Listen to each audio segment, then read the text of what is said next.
Приветствую всех на канале Магия Песка. Мои дорогие любимые зрители, меня зовут Ольга, и сегодня для вас я сделаю отсыпочку на такую тему. О чем говорят люди за вашей спиной? О чем они говорят, обсуждая вас? Какой вас видят? И вообще, какая вы на самом деле настоящая? Давайте посмотрим, как видят вас высшие силы и что говорят люди о вас за вашей спиной. Загадайте, пожалуйста, на себя, и пусть нужная и важная информация придет, и вам, мои хорошие, откроется. Я прошу высшие силы дать мне возможность ответить на все ваши вопросы и послать для вас только лишь самую важную, нужную и полезную информацию.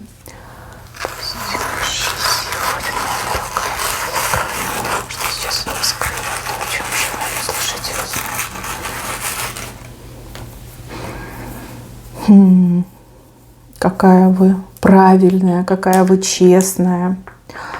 Высшие силы вами восхищаются. Человек со стержнем. Человек, который ни на кого не оглядывается, ни от кого ничего не ждет, но при этом гордо, с гордой осанкой идет по жизни. У вас очень тяжелая жизнь была, очень много испытаний прошли. Но эти испытания вас не сломали и не озлобили. Наоборот, вы мудрец, вы постигли мудрость бытия. Для вас сейчас нет ничего невозможного. Вы знаете, что если вложиться, если постараться, то всего можно добиться. Вот вижу, что не родились вы золотой ложкой во рту, и все, что у вас есть, вы благодаря себе получили, только лишь благодаря себе. Для вас никто ничего особо не делал. Это вы очень много делали для других людей. У вас вообще такая карма давать, но не брать. Даже если кто-то вас хочет поблагодарить, вы всегда стесняетесь и отказываетесь. Даже если на словах вас благодарят, вы всегда машете рукой и говорите: да нет, ничего страшного, ничего такого. Я ничего особенного не сделала. Да? Вот как-то не умеете, что ли, комплименты принимать, либо похвалу не принимаете. Детство у вас такое прям непростое было. Показывает, что вы очень рано повзрослели. Ну, либо вы родились, опережая свое время, да? А может быть, вы помогали своим родителям. Возможно, вы как старшая сестра, либо вы как младшая сестра, но заботливая, заботились о старших братьях. Как-то так идет, помогали там бабушке, помогали родителям. Вот прям не могли вы видеть, как тяжело вашим родителям, старались тоже как-то помочь, что-то сделать. Может, проблемы в семье с деньгами были, там кто-то начал работать, либо подработка какая-то, да, вот старались облегчить. Вот говорю, вы всегда помогали. Вам никто не помогал, но вы всегда всем помогали. У вас карма отдавать, но не брать. Но в последнее время вы стали об этом задумываться, и вы реально устали. Устали вот тянуть всех на себе. Просто вот идет усталость, вы понимаете, что когда вы отдаете больше, чем получаете, либо имеете, вы же свою жизнь не живете, да? А люди такие неблагодарные. Ну ладно, просто неблагодарные, но за вашу доброту вас же еще и обижают. Вот вижу, что кого-то обижают, прям требуют. Раньше помогали, благодарили, а теперь с вас уже требуют. Там, больше помогай, больше давай, больше делай. Ты должна, ты обязана. Уже так с вами говорят. Не то, чтобы там благодарности нет, тут уже обязанность появилась. Нет, ну с вами так говорить нельзя. Вы с виду очень такая добрая, душевная, милая. У вас голос такой спокойный. Вы производите впечатление человека нежного, ранимого. Но за этой нежностью скрывается прям железобетонный стержень. И горе тому, кто вас обидел, и горе тому, кто нарушил ваши границы. У вас такой взгляд иногда бывает, который прям, не знаю, стены прожигает. Да, вот кто столкнулся с таким взглядом, им больше не хочется. Вот прям вообще не хочется. Испугались, может, и обделались, да, когда увидели этот ваш взгляд. Нет, вам не нужно кричать, вам не нужно драться. Вам достаточно этим взглядом на человека посмотреть. И этот взгляд, он такой прям магическую силу имеет. Кстати, у вас еще и аура какая-то необычная. Необычная, да. Вы можете своей аурой как и исцелять людей, возвышать, приносить радость, так и принижать умеете аурой. Прям такая мощная аура, такая давлящая аура. Вы умеете, вы знаете, как этим управлять. А у кого-то это произвольно происходит по вашему настроению, по вашему состоянию. Также высшие силы видят ваши способности, очень незаурядные способности. Опять же, кто-то занимается своими способностями, развивает свои способности. Кто-то из вас время от времени черпает, да, но не так, чтобы на постоянной основе. Возможно, вам это еще не настолько интересно, либо важно, потому что у вас какие-то другие мысли, помыслы в жизни на сегодняшний день. Как есть, так есть, да. Никто вас заставить не может. Когда время придет, тогда вы и своими способностями в полной мере овладеете. Либо в полной мере их представите миру. Да, вы можете там сами себе что-то делать, либо близким делать, но так вот, что прям на всеобщее обозрение пока еще нет. Либо идете к этому. Таланты ваши показаны, у вас какое-то идеальное чувство вкуса. Вкус, да, стиль, вкус. По вам модницы как определяют, что сейчас модно, вот что вы на себя одеваете, что вы себе приобретаете. Вот эти девушки, женщины-модницы, они всегда следят за вами, в чем вы появились, как вы это все компоновали, с чем сочетали, да, вот они берут с вас пример. Это есть, это прям факт. Я это вижу, и многие женщины под вас и прически делают, и волосы окрашивают, либо завивку, например. Очень много подражательства идет. Подражательство, вы это замечаете. Для вас это забавно, да, вы, усмехаетесь и думаете, вот курицы, да, сами ничего не умеют, не знают, даже пробовать не хотят, просто слизывают, как коровы, и все. Даже не задумываются, что вам это к лицу, да, а им это прям совсем не идет. Ладно, это уже их проблемы. Так, еще. У вас слово тяжелое. Не в смысле тяжелое, а в смысле вес имеет. Вот ваше слово имеет вес. Иногда прям как скажете, так и сбывается. Как скажете, так и происходит. Вы аналитически крепкий человек. У вас очень активное мышление происходит. Вы умеете... буквально, вот я как вижу, да, вы умеете по ниточке, по крупиночке составляете какие-то прям композиции в голове, да, информация там какая-то случайная, рандомная, все вот что нужно у вас откладывается, фильтруется и откладывается, а потом вы, допустим, что-то добавляете, и вот у вас уже полный текст готов. Многих людей шокируете своими предсказаниями либо точными аналитическими посланиями. Если вы как раз-таки работаете вот там с документами, с бумагами, с цифрами, какая-то вот работа, требующая особой точности, внимательности, но вы лучшая 100%, и так как вы, даже ни один компьютер не сможет, да, ни один какой-нибудь там сложный девайс, программа, да. Если ваша работа связана там с красотой, с бьюти-индустрией, с какими-то, может быть, даже моментами там торговля, продажа. Вы вот всегда чувствуете, что нужно клиенту, какой будет спрос, что наоборот как бы потеряет спрос. Да? Вот прям есть у вас это и чутье, и аналитическое мышление, и про это люди говорят разное. Кто-то говорит, что вы реально крутая, да, что у вас прям это чутье есть. Либо вы очень умный человек, да, который вот прям может просчитать, рассчитать, предвидеть. А кто-то просто говорит, что вы ведьма, которая будущее видит, либо даже что-то делает, чтобы это будущее менять. Глупые люди болтают разное. Так, ваш дом, ваша семья. Вы очень заботливая, вы переживательная, ваша любовь, она такая, как объятия, да, такие теплые, мягкие объятия. Вашим родственникам очень повезло с вами, вот реально повезло.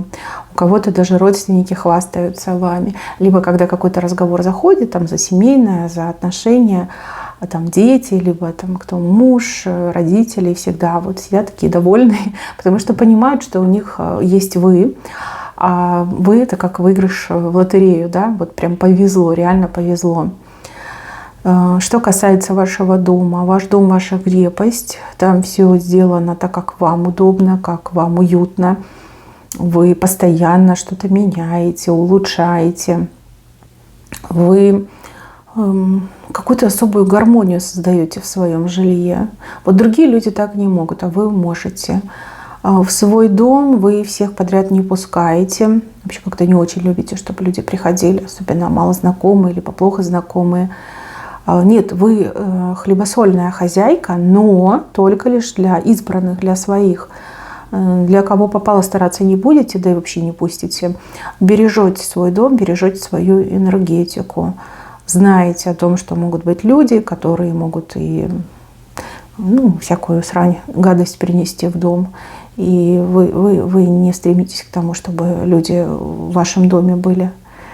И вот еще мне идет, что вы очень аккуратно вещи носите, да, вот прям как новые, все вещи как новые, даже не очень, да, допустим, качественное, если купили, все равно оно у вас как новое. Так, что говорят о вас люди? Ну, кто-то говорит, что вы очень холодная, а кто-то говорит наоборот, что вы очень теплая. Ну, скорее всего, да, это те, с кем вы близко общаетесь, кого вы впустили в свою жизнь, в свой ближайший круг. Они вас прям боготворят, можно так сказать, смело. Очень довольны тем, что вы позволили им быть в вашем кругу, гордятся даже тем, что они с вами знакомы, что они с вами дружат. И постоянно вот к вам прислушиваются. Мне идет, что к вам прислушиваются, с вами советуются. И иногда вас это тоже немножко утомляет, но с другой стороны, вы ведь понимаете, что люди не из праздного любопытства спрашивают, что люди в основном вот запутались, не могут справиться, что действительно не могут что-то решить, либо на что-то решиться. А ваши советы, они всегда в точку, они всегда дельные, они настоящие, они полезные. Ну а те, кто говорят, что вы холодные, эти люди, им нет доступа в вашу жизнь, им нет доступа в ваш круг. Вы людей чувствуете, вы в лицах, я вижу, кто-то из вас точно в лицах разбирается, читает по лицам. Да? Я забыла, как называются люди, которые по лицам читают. Что-то физиогномика. Это не точно. Кто знает точно, напишите в комментариях. Но вот прям по лицам видите, там, допустим, человек, глаза широко посажены, значит, алчный, деньги любит. Человек, глаза близко посажены, значит, очень простой, доверчивый. Там ямочка на подбородке, то-то значит, да, может, вам даже и значения не нужны, вы просто вот увидели человека, вы его считали, да, что у человека на уме, что человек из себя представляет, на что способен, к чему, например, предрасположен, да, этот человек. Может, вы ауру чувствуете, может быть, вы и более глубоко копаете, да. То, что человек даже сам про себя может не знать, вы это видите, вы это улавливаете. Но не пускайте всех подряд в свою жизнь, это прям факт. От людей у вас какая-то защита выработана, от тех, кто вам неприятен. Какая-то защита. Может, у вас какой-то амулет есть, оберег, что-то у вас есть, что-то вы применяете, чтобы негативные люди к вам близко не подходили. Либо чтобы дураки, да, там, не сильно лезли в вашу жизнь. Вы доброжелательный человек, но вы не будете перед кем-то заискивать, вы не будете ходить искать себе друзей, вам это не надо, вам это ни к чему. Вижу, что вы устали за последнее время и как-то то ли меньше общаться стали с родственниками, с друзьями, то ли такой период просто в жизни, да. Много всего, много. В любви вы ошибались, я вижу. Но ошибались опять же, почему? Потому что вы добрый человек, вы, как сказать, да, скорее всего, вы добрая и открытая, и милосердная, да. А мужчины попадались такие слабые, но наглые. Вот. И мужчины, которые прям очень много врали, многое обещали, ничего не делали по факту, либо делали все ровно наоборот. Это не то, что вы ошибались, да, это скорее как учеба на своих ошибках, да, учеба на своих ошибках. Я не могу сказать, что вы разочарованы в мужчинах целиком и полностью, но пошатнулось доверие к мужчинам за последнее время, пошатнулось. Может, такой контингент рядом с вами мужчин, что там не особо, ну, может быть, еще что-то. Ладно, это уже не важно. Итак, что же о вас говорят? Ну вот, кто-то говорит, что вы очень умная, а кто-то говорит, что вы хвастливая. Ну, допустим, да, люди, которые вас хорошо знают, либо с кем вы там вместе работаете, профессионально общаетесь, те все думают, что вы очень умная, и это факт, это правда, так оно и есть. Тут и ум, и профессионализм, и сноровка, и хватка, и опыт, тут все в одном, как букет. А люди, которые с вами конкурируют, они считают вас наглой. Да, им кажется, что не такая вы умная, что вы просто наглая, что вы выскочка, что вы там везде там какие-то вещи говорите, да, вот где-то что-то прочитали, и это подаете как свое, да. Но на самом деле такого и близко нет, они просто завидуют, поэтому и артачатся против вас, это 100%. Дальше. Говорят, что вы на ложь очень чувствительный человек. На ложь. То есть, скорее всего, вы чувствуете, когда вам лгут, да, когда какой-то подвох. И вот даже если ложь там прям идеальная, там идеально упакованная, у вас все равно какое-то есть чувство, что что-то тут не так, да, что-то не так. Вот прям как беспокойство идет. И не отпускает вас эта тема, вы начинаете об этом думать, вы начинаете об этом узнавать, там, наводить справки. И вот вы докапываетесь до ядра, до сути докапываетесь, да, ложь открываете. Ну, кто пытается обманывать, вы им, конечно, враг, потому что когда вы рядом, то обмануть вообще невозможно. Вы любого обманщика раскусите, любую ложь, любое мошенничество на чистую воду выведете. Ну, то есть вы им враг, да, вы им мешаете. Ну, а люди, которые там сами не очень, скажем так, сильные в аналитике, в анализировании, в том, чтобы чувствовать, понимать, там, не сильно разбираются, да, для этих людей вы прям спасение, потому что вы можете все предвидеть, просчитать, предчувствовать и дать правильный ответ либо совет, что либо это правда, либо это ложь. Человек врет, либо человек правду говорит. Как-то так мне еще идет. Почему-то очень много зависти показано к вам и ревности со стороны женщин. То есть они не вас ревнуют, они к вам ревнуют. Неважно, сколько вам лет, неважно, вы замужем или нет, но вот показано, что очень много ревности. Что вот вы где-то появляетесь, а там, например, мужчина с женщиной, даже они вас не знают, а вы их не знаете. И вот женщина начинает очень сильно ревновать своего мужчину к вам. Может, потому что мужчины внимание обращают, а может, потому что вы так классно выглядите, да, что женщины вот поневоле начинают напрягаться и прям такие, угроза, угроза, да, надо что-то предпринимать. Но вы очень женственная, у вас очень ярко выраженная энергия любви, очень харизматичная, и еще вот у вас какая-то необычная сексуальная энергия. Даже если вы, скажем так, не сильно, не часто, не постоянно, для вас это не главное, да, все равно вот эта энергия, она есть, она прям бьет, и бьет она на расстоянии, по мужчинам бьет, это вы должны про себя знать. Вот иногда мужчины там пристают, цепляются, это все ваша энергетика, безумная энергетика в них бьет. Ну, если мужчина сильный, как бы он выдержит удар, а если мужчина слабенький, то все, падает, как спелое яблочко, к вашим ногам. Так, еще говорят, что вы какая-то везучая, что вам прям все вот прям с неба падает, да, как манна. Везучая, везучая. Но я не вижу тут особого везения. Я вижу здесь труд, работу, то, что вы вкладываетесь, то, что вы пашете, то, что вы учитесь на своих ошибках, то, что вы не сдаетесь. Вот не получилось, вы не отчаиваетесь. Вы такая, значит, попробую по-другому, значит, попробую с другой стороны, значит, там, переверну, там, как-нибудь сбоку, да, как-нибудь попробую по-другому. Вот вы не сдаетесь, да, вот если вы чего-то хотите, вы не сдаетесь. И еще я вижу, что у вас есть выдержка. И, ну вот не сдаетесь, вы не отступаете, мне идет. А многие не видят эту обратную сторону медали, да, они лишь видят, что вы добиваетесь, вы получаете. Они не видят и не хотят видеть, как много вы труда вкладываете в то, чтобы чего-то добиться и что-то получить. Что вы пашете, реально пашете, вы думаете, вы просчитываете, вы там пробуете, да, вы не боитесь ошибаться. Вы не отступаете. Вот этого не видят. И поэтому считают вас везучей. Ну, знаете, это прям смешно, действительно. Вот бы всем такое везение. Так не все выдержат так работать, и не все смогут так вот прям добиваться, как вы. Вот не смогут. Мне идет, что даже в вашем окружении, наверное, таких людей нет. Вы такая единственная в своем роде. Вы, кстати, детей своих этому учите. И это правильно. Это правильно. У ваших детей ваша ДНК. И то, что вы в них сейчас вкладываете, это прям замечательно. Все семена, которые сеете в своих детей, они обязательно прорастут.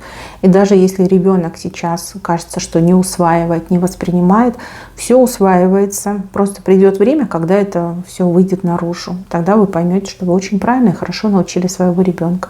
Что ваш ребенок — это ваша плоть и кровь. И также ваш ход мысли, да, мышление ваше передалось. Это будет. Это со временем придет, и это раскроется, это будет. Так, что еще про вас говорят? Говорят, что вы скрытный человек, что вы вот что-то прячете, скрываете. Да, возможно, вы не выставляете свою жизнь на показ, вы не ведете там соцсети, да, там не фотографируете, что вы кушали, с кем вы кушали, когда, во сколько, где, там нет такого. Может быть, у кого-то еще отыграется, что вы там и детей особо своих не показываете. Ну, либо как-то вот показываете, так, чтобы не видно было, да, там лица не было видно. Еще у кого-то отыграется, что вы много не говорите о своей жизни, о своих проблемах. Но то, что вы не хотите это афишировать, это не значит, что вы скрытная. Это просто нормальный, адекватный образ жизни. Это защита своих границ, защита своей личной приватности. И зачем вы должны на показ жить? Кому это надо? Кому? Зачем это нужно? Это правильный, кстати, подход. Ну, видите, люди говорят, что вы скрытная. Так, вот мужчина какой-то говорит, что вы очень холодная. Но я думаю, что вы не холодная, просто если вас обижать, либо вести себя по-свински, то понятно, что вы такому человеку рады не будете. И да, вы очень принципиальный человек, это вам помогает. Эта принципиальность вам помогает. Там ничего лишнего нет в вашей принципиальности. Это все вот выработанное на ошибках, на каких-то изучение людей, анализе того, что люди делают. Вы очень грамотная женщина. Вот не знаю, как вы там видите свое будущее, но если бы вы открыли какие-то мастер-классы, например, как поставить цель и ее добиться, как исполнить свое желание и мечту, как, допустим, выстраивать отношения, как обрабатывать информацию, как делать правильно выводы. Я думаю, что эти курсы пользовались бы успехом, потому что вам есть чему научить. Просто я не очень уверена, что вам сейчас это надо. Вот какая-то усталость, накопившаяся на вас, лежит. Возможно, да, за зиму вы устали, возможно, вам нужно отдохнуть, возможно, весна придет, именно теплая весна, и вы немножечко сможете расслабиться. А так, да, свои знания вы можете прям конкретно монетизировать, и монетизировать достаточно широко, да, прям хорошо на этом зарабатывать. Очень многие люди в этом нуждаются. Ну что, мои хорошие, на этом у меня все. Берегите себя. Всем спасибо за внимание. Всем пока-пока.